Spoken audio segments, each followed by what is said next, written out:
She vanished 8 months ago, taking his heart and a secret he never knew existed.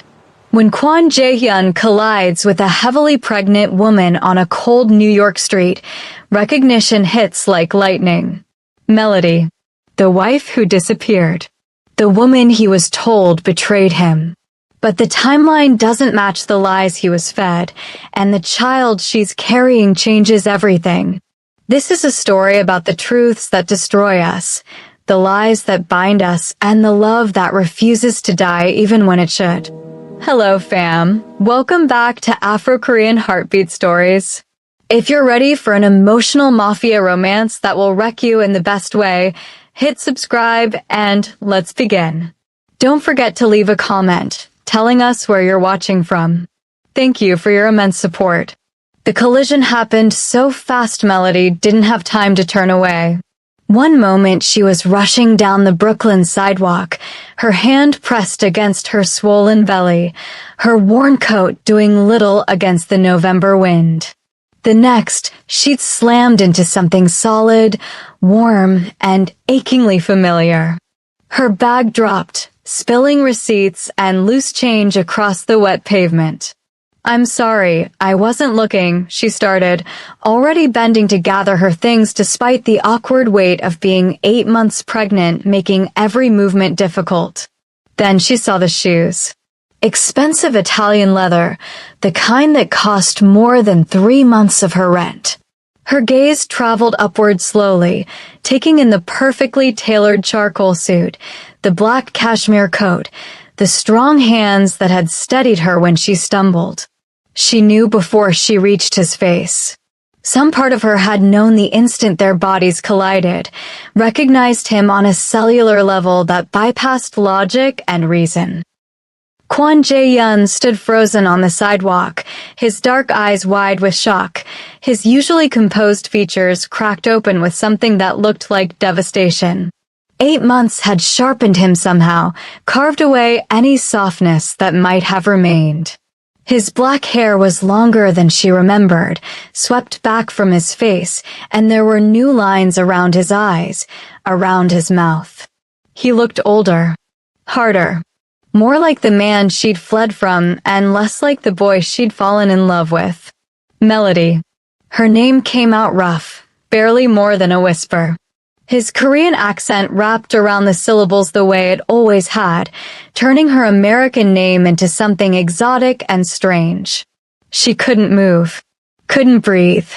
For 8 months, she'd lived in terror of this exact moment, had planned and replanned what she would do if he found her. But all her preparations evaporated under the weight of his stare. His gaze dropped from her face, traveling down to where her coat gaped open, to where her hand still rested protectively over the swell of her abdomen. She watched the realization hit him, watched his expression shift from shock to confusion to something she couldn't quite name. "No," she whispered, finally finding her voice. "No, Jae-hyun, I have to go." She bent quickly, ignoring the way her back protested, scooping up what she could reach of her scattered belongings. Her hands shook so badly she could barely grip anything. The baby kicked hard against her ribs, as if sensing her panic. "Wait." Jae-hyun's hand shot out, not grabbing her but hovering near her elbow. "Please. Just wait. I can't.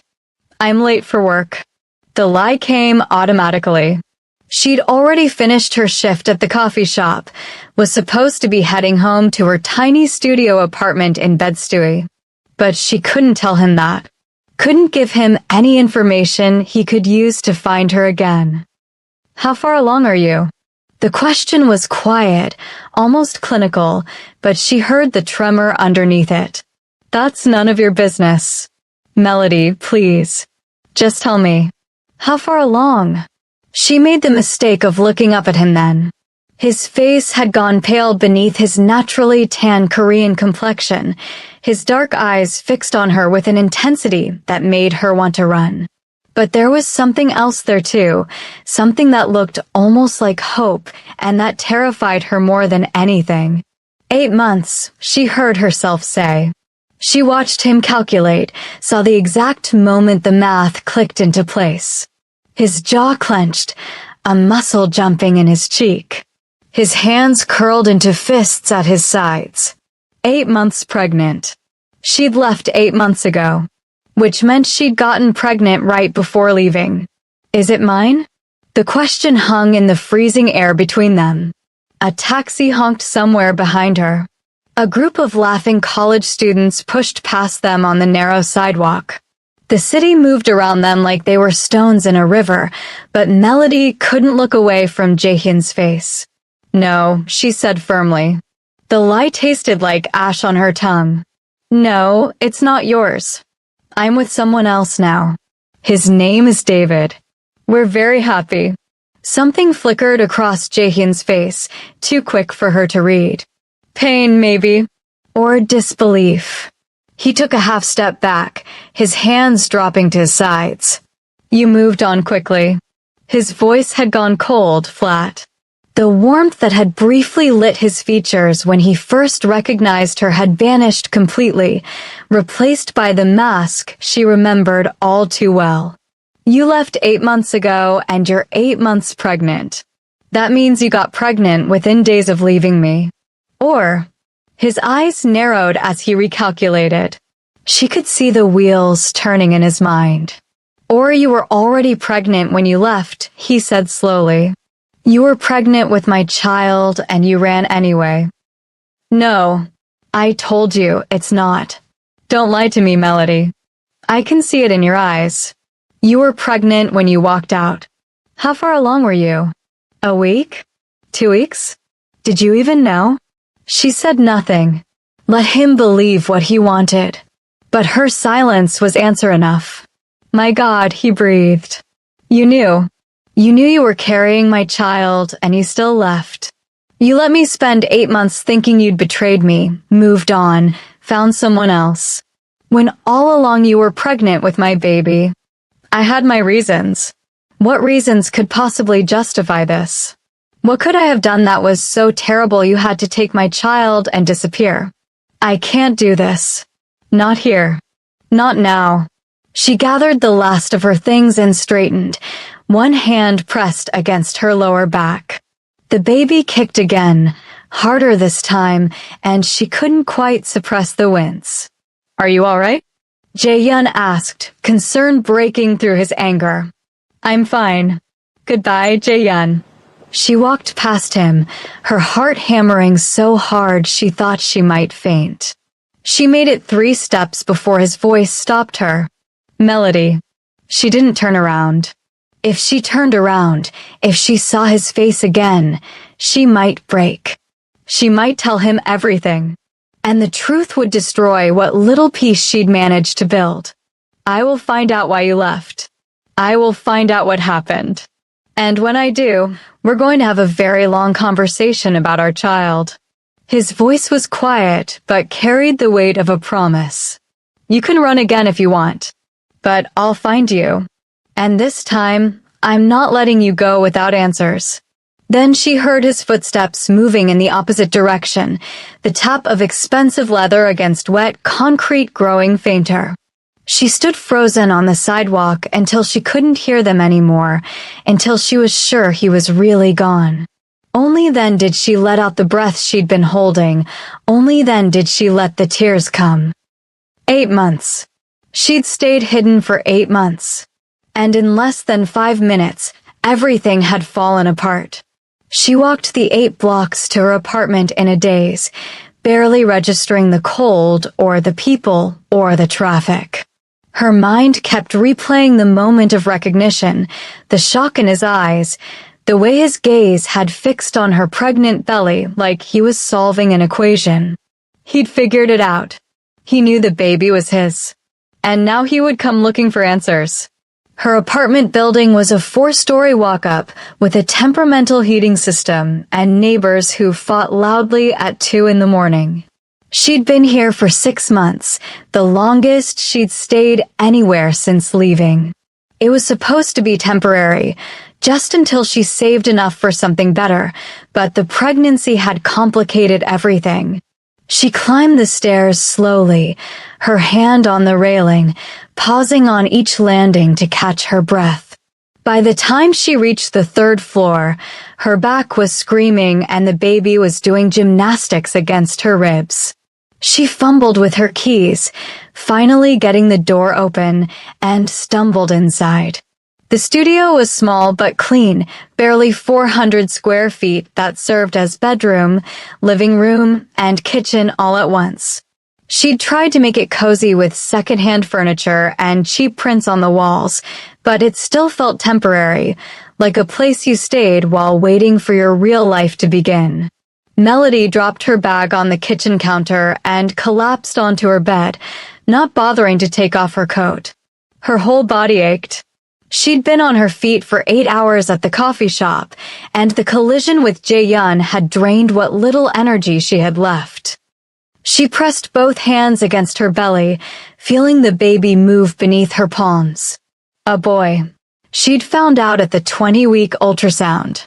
She'd been alone in that sterile room, watching the grainy black and white image on the screen, and when the technician had asked if she wanted to know the sex, she'd said yes without thinking. A boy. Jae-hyun's son. The child she'd been carrying when she walked out of their penthouse apartment on a cold March morning, leaving behind everything except the clothes on her back and the secret growing inside her. She'd been barely a week along when she left. So early that most women wouldn't have known yet. But she'd known.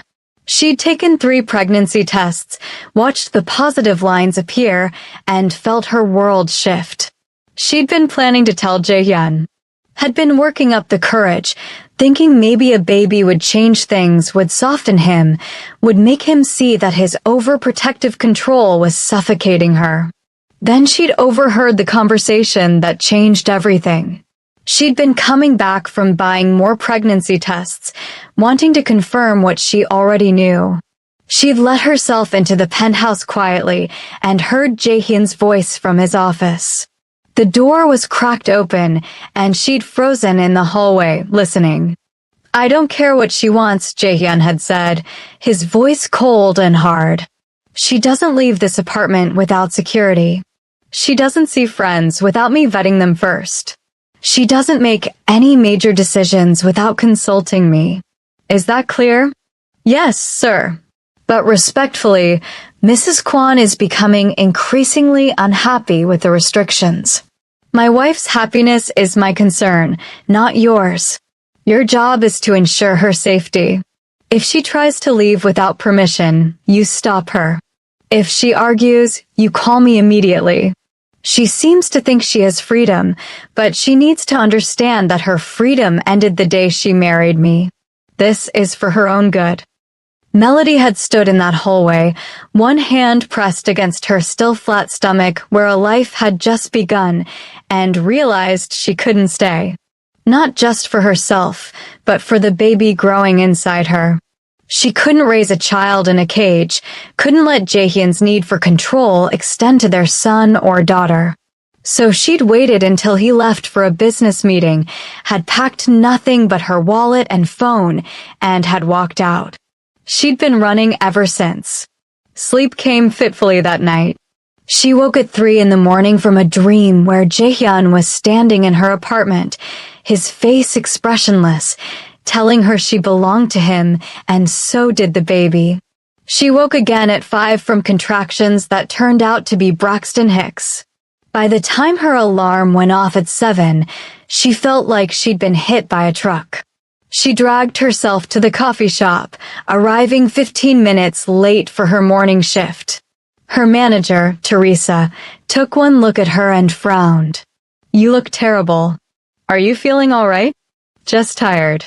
"I'm fine." "Melody, you're about to pop. Maybe you should take some time off before the baby comes." "I need the money." "I'll be fine." But she wasn't fine. By lunch rush, she was dizzy and nauseous, her back aching so badly she could barely stand. She dropped a tray of dishes, and Teresa sent her to the back room to sit down. "That's it," Teresa said firmly. "You're going home. And you're not coming back until after you have that baby." I'll still pay you for your scheduled shifts this week, but you need to rest. Teresa, I can't afford. I don't care what you can afford. You're going to hurt yourself or the baby. Go home. That's an order. So she went home, too exhausted to argue. She bought groceries on the way, cheap staples that would stretch through the week, and climbed the 3 flights of stairs back to her apartment. An envelope was taped to her door. She knew what it was before she opened it. Eviction notice. 30 days to vacate the premises due to unpaid rent. Melody stared at the paper in her hands, the words blurring together. She was 3 months behind on rent. She'd been trying to catch up, had been putting every spare dollar toward the debt, but the medical bills from her prenatal care had eaten through her savings. And now she had 30 days to find somewhere else to live while 8 months pregnant and working minimum wage. Except she wasn't working anymore. Teresa had sent her home with pay for 1 week, but after that, nothing. She had maybe $600 to her name and a baby due in 4 weeks. She unlocked her door and went inside, the eviction notice still clutched in her hand. She sat on her bed and let the reality crash over her. She had no money, no job, no family to turn to. Her mother had died 5 years ago, her father was long gone, and she had no siblings.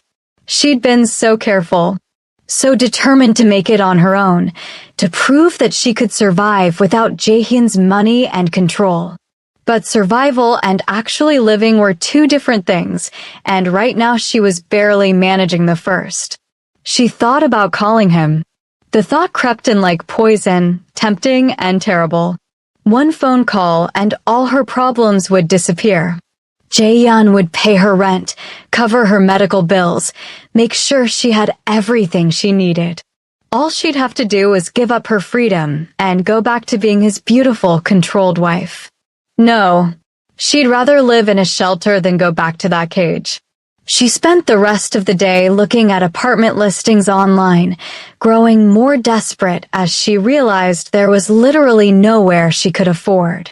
Every listing required first month, last month, and security deposit, a sum that might as well have been $1 million for all her ability to come up with it.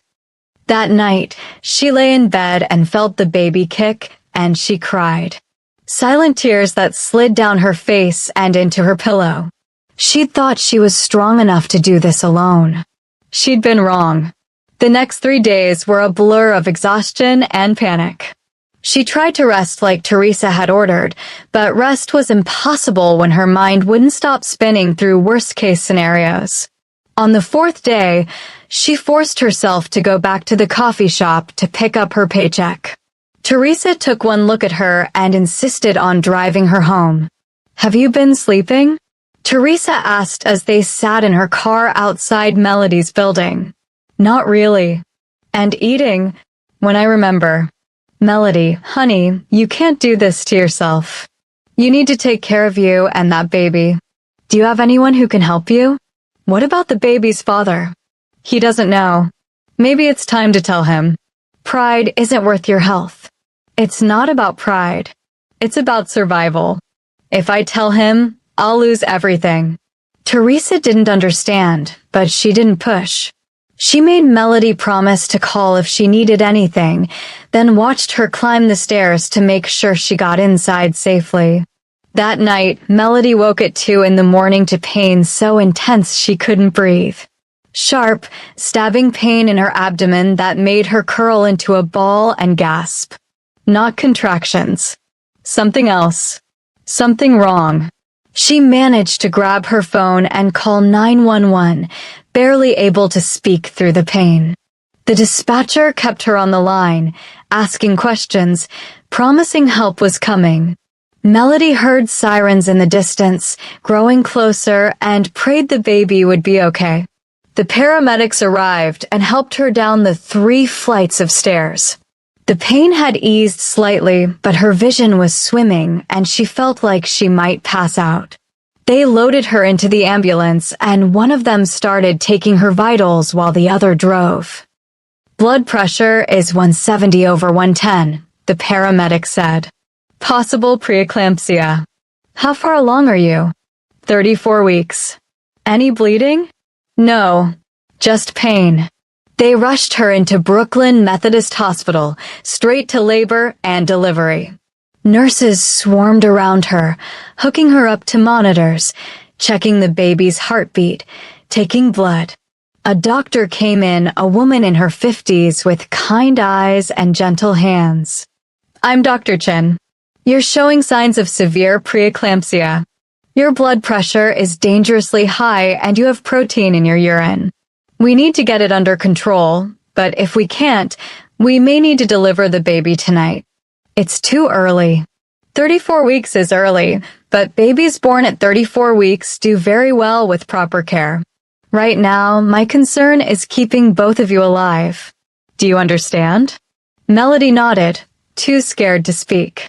They gave her medication to lower her blood pressure and magnesium to prevent seizures. The pain gradually eased, but she felt strange, disconnected from her body. They kept her overnight for observation, and by morning her blood pressure had stabilized enough that Dr. Chin agreed to hold off on delivery. But you're on bed rest from now until delivery, Dr. Chin said firmly. Complete bed rest. No work, no stairs if you can avoid them, minimal physical activity. Someone needs to be checking on you regularly. Do you have anyone who can help you? I'll figure something out. This isn't optional, Melody. If your blood pressure spikes again, we'll have no choice but to deliver.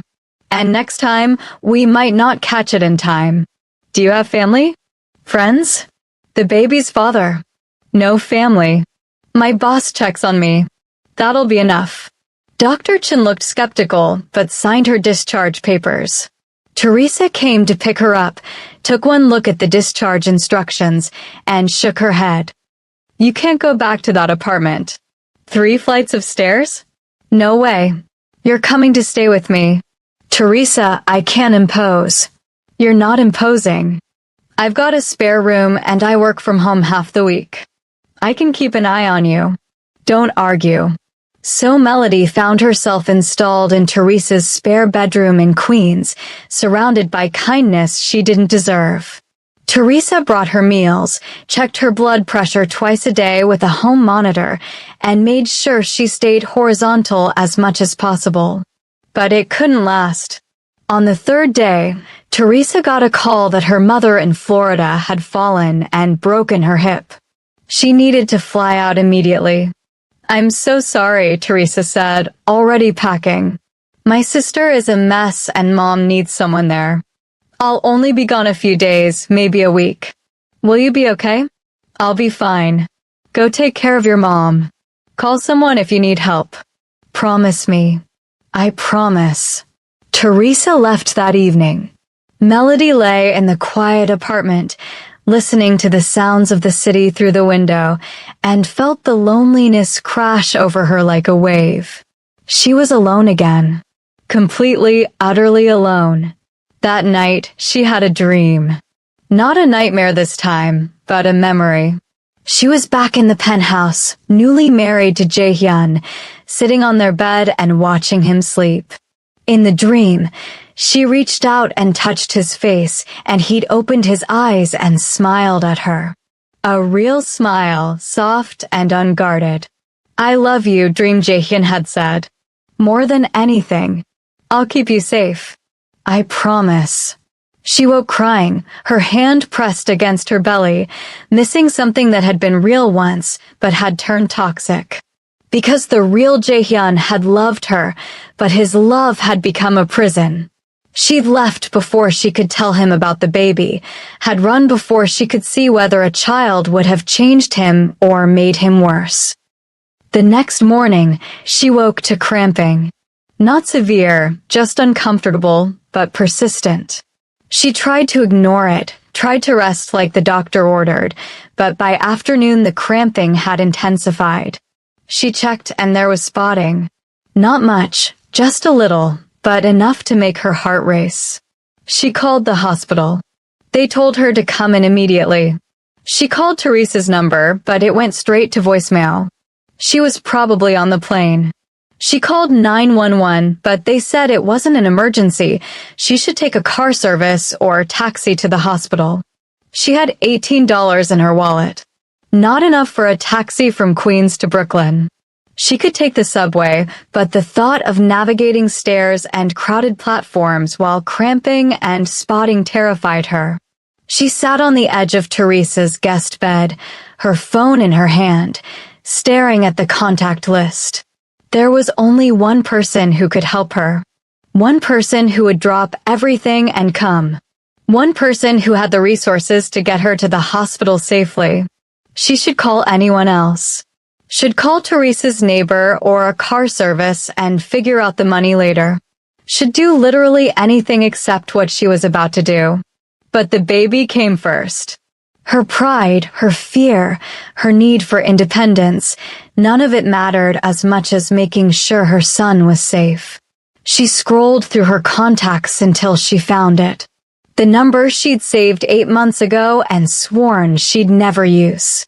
She stared at it for a long moment, her thumb hovering over the call button. Then she pressed it. He answered on the second ring. Melody. The surprise in his voice was evident. He'd probably checked the caller ID, probably couldn't believe she was actually calling him. I need help. Her voice cracked. I'm bleeding. The baby. Something might be wrong and I need to get to the hospital, but I don't have money for a taxi and I'm in Queens and... Where in Queens? Give me the address. She told him Teresa's address, the words tumbling out in a rush. Stay there. Don't move. I'm sending a car. It'll be there in 10 minutes. Jaehyun, don't. Just stay put and keep calm. The car is coming. He hung up. Melody sat clutching her phone, trembling. 9 minutes later, there was a knock on the door. She opened it to find a driver in a dark suit, professional and courteous. Mrs. Kwon? I'm here to take you to Brooklyn Methodist Hospital. She didn't correct the name, just grabbed her bag and let him help her down the stairs. The car was a black Mercedes, sleek and expensive. She slid into the back seat and the driver pulled smoothly into traffic. Mr. Kwon asked me to tell you he's meeting you at the hospital, the driver said. He's about 15 minutes behind us. He doesn't need to come. With respect, ma'am, I don't think anything could keep him away. They made it to the hospital in 20 minutes. The driver helped her inside and stayed with her until she was checked in and a nurse came to take her to labor and delivery. She was settled into a room, hooked up to monitors, when Jaehyun arrived. He looked like he'd run the whole way. His hair was disheveled, his tie loose, his face pale. He stopped in the doorway of her room, his chest heaving, his eyes scanning her from head to toe as if checking for visible injuries. Is she all right? He asked the nurse. Is the baby all right? We're monitoring her now. The doctor will be in shortly. Jaehyun moved into the room and stopped a few feet from her bed, like he was afraid to get closer. You called me. I didn't have anyone else.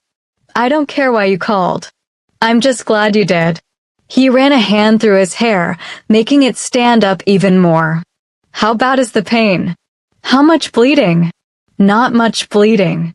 Just spotting. The cramping is better now. Dr. Chin came in then, examined Melody, checked the monitors. Her expression was serious, but not panicked. Your blood pressure is elevated again, but not critical. The spotting appears to have stopped. The baby's heartbeat is strong. But Melody, you need to be more careful. Bed rest means bed rest. What were you doing before the cramping started? Nothing. Just lying down. And you're staying where? Not at your old apartment with the stairs. I'm at a friend's house. She had to leave town. I was alone. Dr. Chen's expression hardened. You can't be alone. Not with preeclampsia this severe. You need someone checking on you constantly. If your blood pressure spikes again or you start having symptoms, you need to be able to get help immediately. I'll figure something out. No, she won't. Jaehyun's voice cut through the room, firm and decisive. She's coming home with me. I have a penthouse with an elevator, full-time staff, and I work from home. She'll have round-the-clock care. Jaehyun, no. I can't. You can and you will. For the baby, if not for yourself. He looked at Dr. Chen. She'll be safe with me. I'll make sure she follows every restriction, attends every appointment, has everything she needs. Dr. Chen looked between them, clearly sensing the tension, but more concerned with her patient's health. Is this acceptable to you, Melody? She wanted to say no, wanted to refuse, to maintain her independence, to keep running. But the cramping had scared her. The spotting had terrified her. And she was so tired of fighting alone. Just until the baby comes, she heard herself say, "Then I'm leaving." Agreed, Jaehyun said immediately. Whatever you want. Just let me help you. Dr. Chin kept her overnight for observation. Jaehyun stayed in a chair beside her bed, refusing to leave even when she told him to go home and get rest. She woke several times during the night to find him still there, sometimes sleeping, but mostly just watching her with an expression she couldn't decipher. In the morning, Dr. Chin discharged her with strict instructions and a warning that they might need to induce labor early if her condition worsened. Jaehyun had already arranged everything. A car waited outside to take them to his penthouse. His assistant had picked up her things from Teresa's apartment. The penthouse was exactly as she remembered.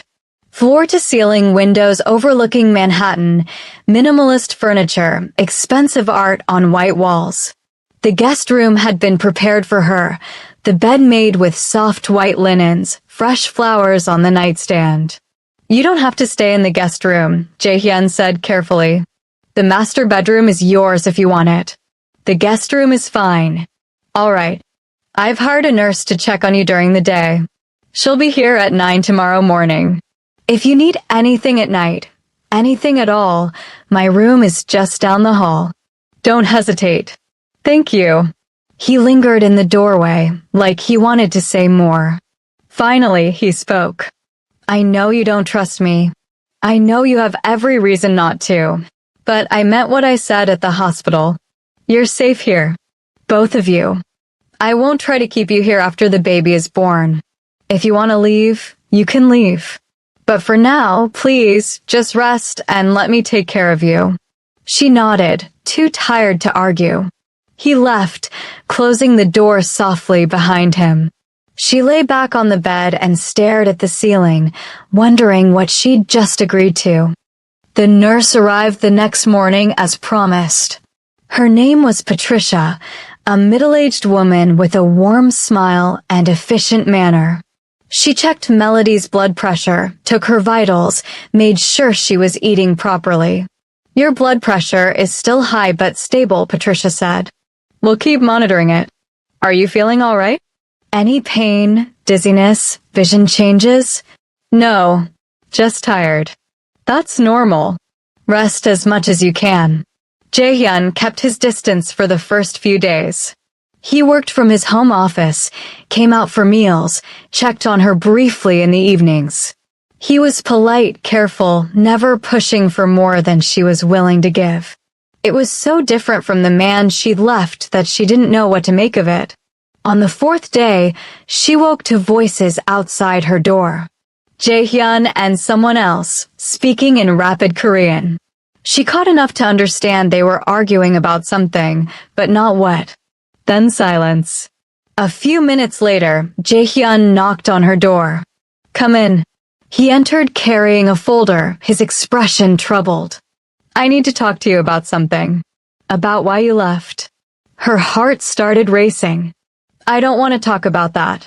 I know, but I need you to hear this. Please. He sat in the chair near her bed, the folder resting on his lap. After you left, I was angry. Hurt. I couldn't understand why you'd just disappear without explanation. So I had people investigate. I thought maybe someone had threatened you, or you'd gotten into some kind of trouble. Jae-hyun, please, let me finish. He opened the folder. What they found was this. Documents showing that someone had been feeding you information designed to make you afraid of me. Edited recordings of conversations taken out of context. Fake incident reports about my business dealings. Someone wanted you to leave, and they manipulated you into doing it. Melody stared at him. What are you talking about? The conversation you overheard. The one about restricting your movements, about controlling your life. It was real, but it wasn't about you. It was about my mother. Your mother. She'd been diagnosed with early-stage dementia. She kept trying to leave her apartment alone and getting lost. I'd hired security to keep her safe, to make sure she didn't wander off or get hurt. That conversation you heard was me giving instructions about her care. Melody felt the room tilt. No, that doesn't make sense. He said Mrs. Kwon. He was talking about me. My mother is also Mrs. Kwon. And the conversation was deliberately played where you would overhear it by someone who wanted you to think I was trying to control you. Someone who had access to our apartment, who knew your schedule, who could manipulate situations to plan out. He pulled out papers from the folder. Someone who had every reason to want you gone. Who? My cousin, Yuna. She'd been in love with me since we were teenagers. When I married you, she saw you as an obstacle. So she started working on you slowly, feeding you doubts, making you afraid. When that didn't work fast enough, she staged that conversation for you to hear. Melody's hands were shaking. I don't believe you. I didn't want to believe it either.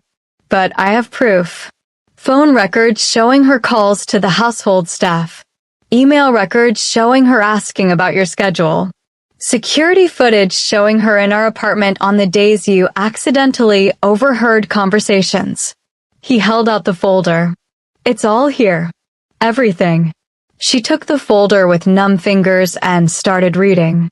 Phone records. Emails. Transcripts of the real conversation about his mother. Security footage timestamped and dated.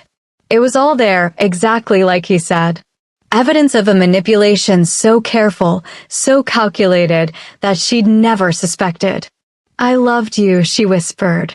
I loved you so much. And I thought you were trying to turn me into a prisoner. I know. And I'm sorry I gave you reasons to believe it might be true. I was overprotective. I did restrict your movements sometimes, but only because my world is dangerous and I was terrified of losing you. I never wanted to control you, Melody. I just wanted to keep you safe. So Yuna made me think. She made you think I was a monster. And when you found out you were pregnant, you ran because you didn't want to raise a child in what you thought was a cage. He leaned forward. But I never knew, Melody. You were pregnant when you left, and I never knew. If I'd known, I would have moved heaven and earth to find you, to explain, to fix things. I found out just a few days before I left. I was going to tell you. I was so happy, so scared, so hopeful. And then I heard that conversation, and I thought if you were trying to control me, what would you do to our child? So I ran. And you've been alone this whole time. Yes. Suffering alone. Struggling alone. Carrying my child alone because someone lied to you, and I was too blind to see it. His voice cracked. God, Melody. I'm so sorry. I'm so sorry for all of it. She started crying then, all the fear and pain and loneliness of the past 8 months pouring out. Jae-hyun moved to sit on the edge of her bed and pulled her gently into his arms. She should have pushed him away, should have maintained her distance. But she was so tired and he was so warm, and for the first time in 8 months, she wasn't alone. What happened to Yuna? She asked when she could speak again. She's gone. Out of our lives permanently. She won't bother us again. You didn't. I didn't kill her, if that's what you're asking. But I made it very clear that if she ever comes near you or our son again, that will change. His hand moved to her belly, tentative. May I? She nodded. He pressed his palm against her, and almost immediately the baby kicked. Jaehyun's eyes went wide. He's strong. He takes after his father. They sat like that for a long time, his hand on her belly, her head on his shoulder, feeling their son move. It wasn't forgiveness, not yet. The hurt was too deep, the misunderstanding too profound. But it was a start. I want to be there, Jaehyun said quietly. When he's born. I want to be in the room, to see him take his first breath. Will you let me? Yes. I want you there. And after? When you're healed and ready to leave. She pulled back to look at him. I don't know yet. We have a lot to work through. A lot of trust to rebuild. But maybe we don't have to figure it all out right now. Maybe we can just take it one day at a time. I can do that. One day at a time. His hand was still on her belly, his expression soft in a way she hadn't seen in so long. Does he have a name? I've been thinking about it. I wanted to wait until you could have input. If you want to. I want to. What were you considering? Something Korean. Something that means strength or courage. He's going to need both of those things. Miho, Jaehyun said immediately. It means brave and heroic. And it was my grandfather's name. He was the strongest man I ever knew. Miho. She tested the name, feeling how it fit. I like it. Miho Kwon. Perfect. His voice was thick with emotion. Our son. Miho. The next 2 weeks passed in a strange sort of peace. Melody rested, her blood pressure gradually stabilizing. Patricia came daily to check her vitals. Jaehyun worked from home, always available if she needed anything. They ate meals together, talked carefully about neutral topics, slowly learning how to be around each other again. He told her about his work, the legitimate business ventures and the less legitimate ones. He didn't hide anything, didn't try to make himself look better than he was. He dealt in information, in protection, in services that existed in gray areas. He had power and money and connections that reached into every corner of New York's underworld. I know what I am, he said one evening over dinner. I'm not a good man by most people's standards. But everything I do with purpose. I protect people who can't protect themselves. I punish people who deserve punishment. I exist in the spaces where the law can't or won't reach. Does that include what you did to Yuna? Yes. The law wouldn't have touched her for what she did. Emotional manipulation isn't illegal. But what she did to us, to our family, deserved consequences. So I gave her a choice. Disappear and start over somewhere far from here, or face me. She chose to disappear. With money. Enough to survive, not enough to be comfortable. She'll have to work for the first time in her entitled life. Consider it character building. Melody should have been disturbed by the cold calculation in his voice. Instead, she felt a savage satisfaction. Yuna had destroyed their marriage, had separated a father from his unborn child, had caused 8 months of suffering. Whatever Jaehyun had done to her, she'd earned it. Thank you, she said quietly, for dealing with her, for believing me, for everything. You don't have to thank me. This is what family does. Family. The word hung between them, heavy with meaning. They weren't just 2 people anymore. They were about to become 3. Whether they stayed together or separated after the baby was born, they would always be connected by their son. On a Tuesday morning, 3 weeks after moving into the penthouse, Melody woke to wetness between her legs. Not spotting this time. Her water had broken. She felt the first contraction hit, a tight band of pressure wrapping around her belly, and knew it was time. Jaehyun. She called out, trying to keep her voice calm. Jaehyun, it's happening. He burst into her room 30 seconds later, barefoot and shirtless, his hair sticking up like he'd been sleeping. The baby? My water broke. We need to go to the hospital. He transformed instantly from sleepy to focused. He grabbed his phone, made calls while helping her stand. A car was already waiting downstairs by the time they made it to the elevator. Jaehyun had a bag packed for her, had been ready for this moment for weeks. The drive to Brooklyn Methodist took 20 minutes. Contractions were coming every 7 minutes, manageable but intensifying. Jaehyun held her hand in the back seat, his thumb rubbing circles on her palm, his voice steady and calm. You're doing great. Just breathe through them. We're almost there. They rushed her into labor and delivery. Dr. Chin was already there, calm and professional. They checked her, and she was 4 centimeters dilated, moving quickly for a first baby. Looks like Miho is ready to meet his parents, Dr. Chin said with a smile. How are you feeling about pain management? Epidural, Melody said immediately. Definitely epidural. The anesthesiologist came, placed the epidural, and the pain faded to manageable pressure. Jaehyun never left her side. He held her hand, wiped her forehead, whispered encouragement in both English and Korean. When she was fully dilated and it was time to push, he moved to support her back, his arms around her, lending her his strength. You can do this, he murmured in her ear. You're the strongest person I know. You survived 8 months alone with our child. You built a life from nothing. You can do anything. She pushed, and pushed, and pushed. The pain was incredible even with the epidural, a pressure so intense she thought she might break. But Jaehyun's arms were around her and Dr. Chin was coaching her, and somewhere in the midst of it all, she heard a sound. Crying. High and angry and absolutely perfect. It's a boy, Dr. Chin announced unnecessarily, holding up a tiny, furious, absolutely beautiful baby. Congratulations.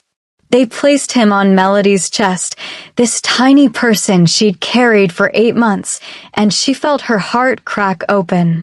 He was so small, barely 5 pounds, with a shock of black hair and tiny fists waving in the air. His eyes were squeezed shut, his mouth open in outrage at being forced into the cold world. Hi, baby, she whispered, tears streaming down her face. Hi, Miho. I'm your mom. And I'm your dad, Jaehyun added, his voice breaking. He was crying too, silent tears sliding down his cheeks as he stared at their son. We're your parents, and we love you so much. Miho stopped crying at the sound of their voices. His tiny face scrunched up, his eyes trying to open. Melody looked up at Jaehyun and found him staring at her with an expression of such profound love and wonder that it took her breath away. We made him, Jaehyun said softly. We made this perfect person. We did. They let her hold Miho for a few minutes before taking him to be weighed and measured. 5 pounds, 2 ounces. 18 inches long. Perfectly healthy despite being a few weeks early. The nurses cleaned him up, wrapped him in a blue blanket, and brought him back. Who wants to hold him first? The nurse asked. Jaehyun, Melody said. Let his father hold him. The nurse placed Miho in Jaehyun's arms, and he went completely still, like he was afraid to move and break the spell. He stared down at his son with an expression of absolute awe. Hello, Miho. I'm your appa. He looked up at Melody, his eyes still wet. Thank you. Thank you for him. Thank you for surviving. Thank you for calling me. Thank you for letting me be here. Where else would you be? He's your son. I know. But after everything I did, everything I failed to do, you would have been justified in keeping him from me. But you didn't. Even after 8 months apart, even after all the pain, you let me be here for this. That's a gift I'll never deserve. They moved her to a recovery room a few hours later. Miho was in the nursery being monitored since he was a few weeks early, but he was doing well. Jaehyun had pulled strings to get Melody a private room with a couch that converted to a bed. He'd already announced his intention to stay. "You should go home," Melody said as evening approached. "Get some real sleep." "I'm not leaving. Not tonight. Not while you're here." "Jaehyun, please. Let me stay. I'll sleep on the couch. I won't bother you. But I need to be here. I need to know you're both safe." She was too tired to argue. She fell asleep within minutes, exhausted from labor, and when she woke in the middle of the night, Jaehyun was sitting in the chair next to her bed, wide awake, watching her sleep. "You're supposed to be resting," she murmured. "I will. I just wanted to make sure you were okay." "I'm okay. The baby's okay. Everything is okay. I know. I just needed to see it for myself." He reached out and took her hand. "Melody, I need to tell you something. Something I should have said 8 months ago. Something I should have said every day we were together." "What?" "I love you. I've loved you since the day we met. I loved you when we got married. I loved you when you left, even though I didn't understand why. I loved you every day you were gone. And I love you now even more than before, because now I understand what I almost lost." He squeezed her hand gently. "I'm not asking you to love me back. I'm not asking you to stay. I'm just telling you that you're loved. You and Miho. You're both loved completely and unconditionally." Melody felt tears sliding down her cheeks. "I never stopped loving you. Even when I thought you were trying to control me, even when I was running, even when I was so angry I could barely breathe. I never stopped. I just didn't know if love was enough. Is it? Enough? I don't know yet. But I want to find out. Not right now. I'm not ready to make decisions right now. But maybe in a few weeks, when I'm healed and we've had time to figure out how to be parents, maybe then we can talk about what comes next. I can wait. I'll wait as long as you need." They brought Miho back at 6 in the morning for feeding. Melody tried to breastfeed, but he was small and sleepy and had trouble latching. The lactation consultant helped, patient and kind, and eventually Miho figured it out. Watching him nurse, his tiny hand wrapped around her finger, Melody felt a surge of fierce, protective love so intense it hurt. "He's perfect," Jaehyun said softly, watching from his chair.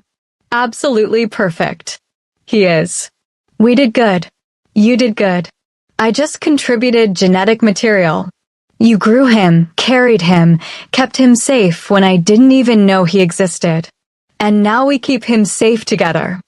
They kept them in the hospital for 3 days since Miho was early and they wanted to monitor him. He gained weight, passed all his tests, and proved he could regulate his temperature and breathing on his own. On the morning of discharge, Jaehyun arrived with a car seat already installed in the Mercedes and an outfit for Miho to wear home. "I didn't know what to get," he admitted. "So I bought 6 different outfits and let the nurses pick." Melody laughed, the sound feeling strange and wonderful. When was the last time she'd laughed? Months ago, maybe longer.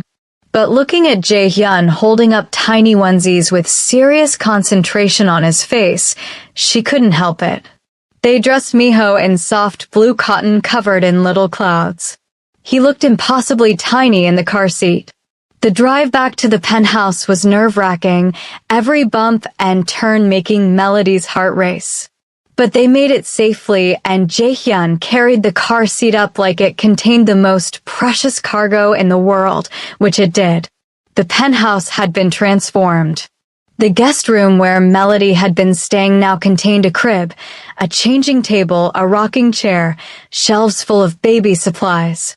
Everything soft and neutral and perfect. "When did you do all this?"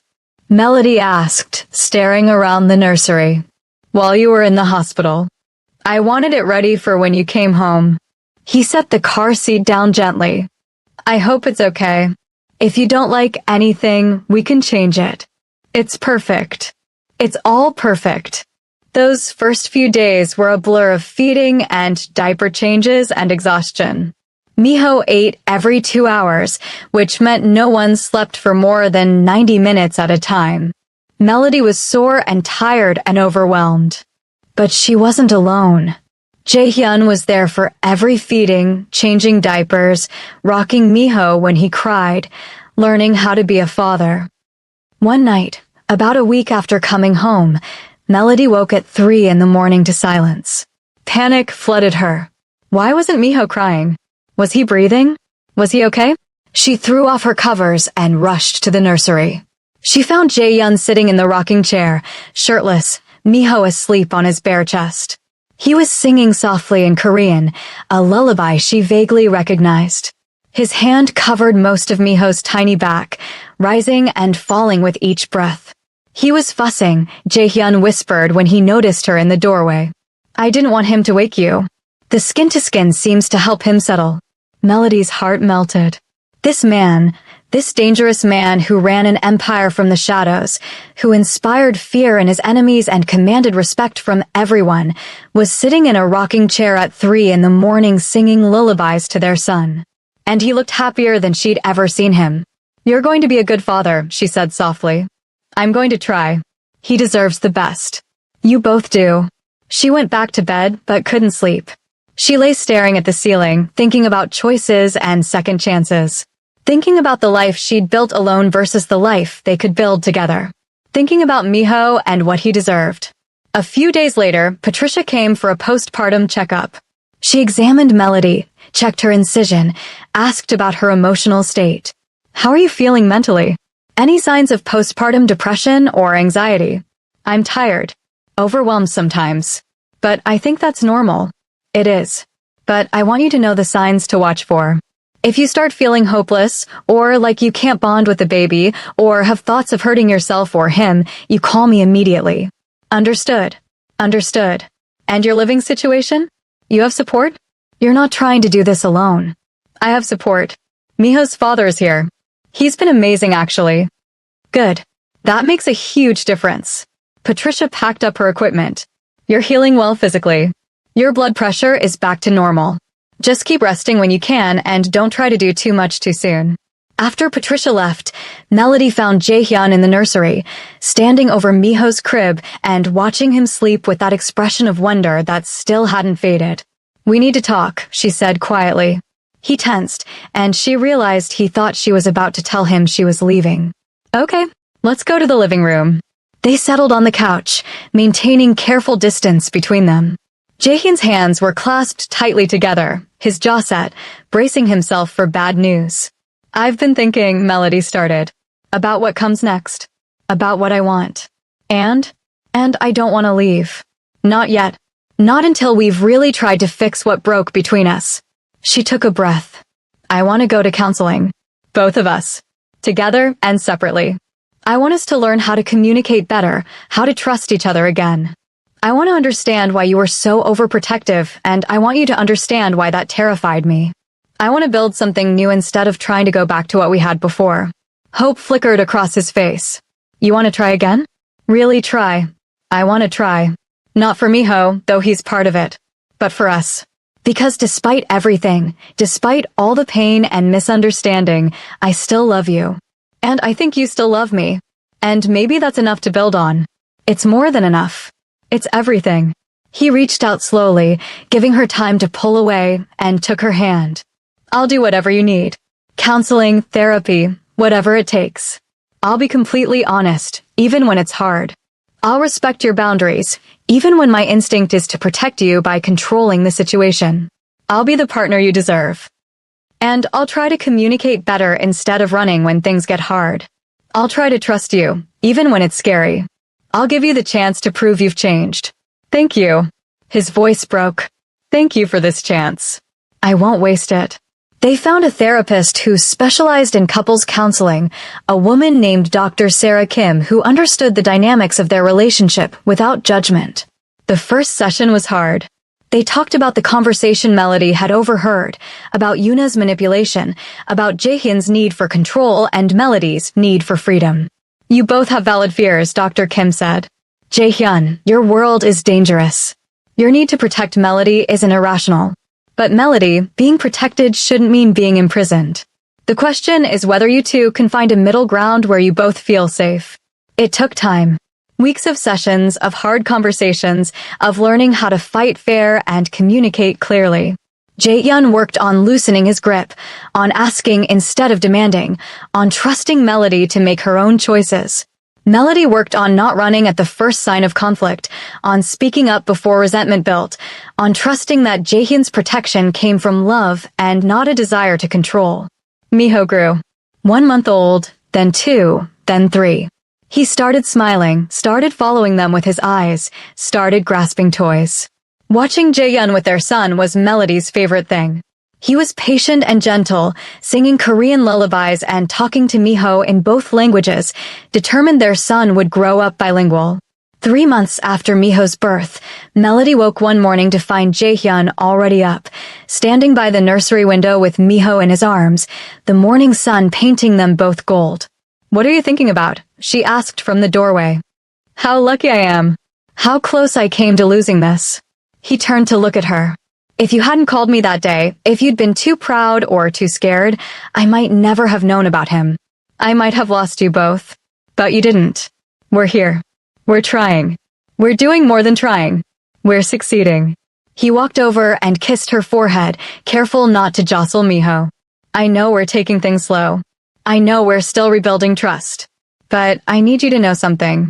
This, right here, you and me and our son. This is what power really looks like. Not money or fear or control. This. Family. Love. That's the only power that matters." Melody felt tears prick her eyes. "When did you get so wise?" "When I almost lost everything that mattered and had to figure out what was worth fighting for." He looked down at Miho, who was dozing peacefully in his arms. "I used to think strength meant never showing weakness. Never backing down. Always being in control. But real strength is admitting when you're wrong. Asking for help. Changing when you need to change. You taught me that. We taught each other." For months after Miho's birth, Teresa came to visit. She'd been away dealing with her mother's recovery, had stayed in Florida longer than expected, and was finally back in New York. She arrived at the penthouse with gifts for Miho and eyes full of questions. "So," she said after cooing over the baby, "you and the mysterious father worked things out? We're working on it. It's complicated. Honey, anything worth having is complicated. But you look happy. Happier than I've ever seen you. That's what matters." "I am happy. Scared sometimes, but happy. Good. You deserve happy."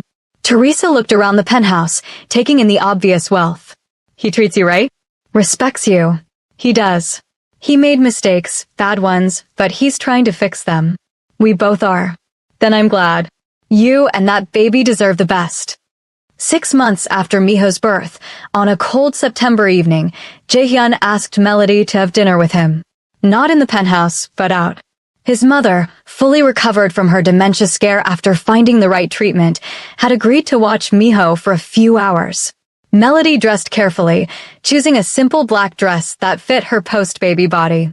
Jaehyun wore a suit, and when he saw her, his face lit up. "You're beautiful," he said simply. "You're not so bad yourself." He took her to a small Korean restaurant in Queens, the kind of place with no signs in English and grandmothers cooking in the back. They ordered too much food, fed each other bites of their favorites, and talked about everything and nothing. "I have something for you," Jaehyun said when the meal was winding down. He pulled a small box from his pocket and set it on the table between them. Melody's heart started racing. "Jaehyun, it's not what you think. Open it." She opened the box. Inside was a key. "It's a key to the penthouse," he explained. "You've been staying with me for 6 months, but you don't have your own key. You've always had to ask me to let you in, had to depend on me to come and go. I don't want that anymore. This is your home too, if you want it to be. But even if you decide to leave, even if you get your own place, I want you to have this key. So you always know you have somewhere safe to go. So you never have to ask permission to come home." She stared at the key, this tiny piece of metal that represented everything they'd been working toward. Trust. Freedom. Partnership instead of possession. "Thank you," she whispered. "There's something else." He took a breath. "I know we said we'd take things slow. I know we're still in counseling, still figuring things out. But Melody, I need you to know my intentions. When you're ready, not now but someday, I want to marry you again. I want to stand in front of our family and friends and vow to love and respect you, to be your partner and not your keeper. I want to choose you every day, and I want you to choose me back. But only when you're ready. Only when you trust me completely. I can wait as long as it takes. Melody felt tears sliding down her cheeks. What if I'm ready now? His eyes went wide. Now, not to get married tomorrow, but to move forward. To stop living in the guest room and start sharing your bed again. To introduce you to my friends as my husband and not just Miho's father. To really try this marriage instead of just testing it. She reached across the table and took his hand. I love you, Jaehyun. I forgive you for the mistakes you made. And I think you've forgiven me for running instead of fighting. So maybe it's time to stop being scared and start being brave. You're sure? I'm sure. We'll still do counseling. We'll still work on communication. But yes, I'm sure. I choose you. I choose us. I choose this family we're building. He came around the table, pulled her to her feet, and kissed her. Not tentatively like the careful kisses they'd shared over the past months, but deeply, passionately, like he'd been holding back and finally had permission to let go. She kissed him back with equal fervor, pouring 6 months of healing and hope into it. When they broke apart, both breathing hard, he pressed his forehead to hers. I'm going to spend the rest of my life making sure you never regret this choice. Good, because I'm going to hold you to that. They picked up Miho from his grandmother's house. She took one look at their faces and smiled knowingly. You worked things out, she said in Korean. We're working on it, Jaehyun replied. Every day. That's all any of us can do. Work on it every day. Love each other every day. Choose each other every day. She handed Miho to Melody with a smile. This little one is lucky to have parents who fight for their love instead of giving up. That night, after Miho was asleep in his crib, Melody moved her things from the guest room to the master bedroom. It felt momentous and ordinary all at once. Just clothes in a closet, toiletries in a bathroom, but also a choice made and honored. She climbed into bed beside Jaehyun for the first time in almost 9 months. He pulled her close, her back to his chest, his arm wrapped around her waist. Thank you, he whispered into her hair. For coming home. Thank you for giving me a home worth coming back to. They fell asleep like that, wrapped around each other, and when Miho woke crying at 2 in the morning, they both got up. Melody fed him while Jaehyun changed his diaper, then they put him back to bed together, a team.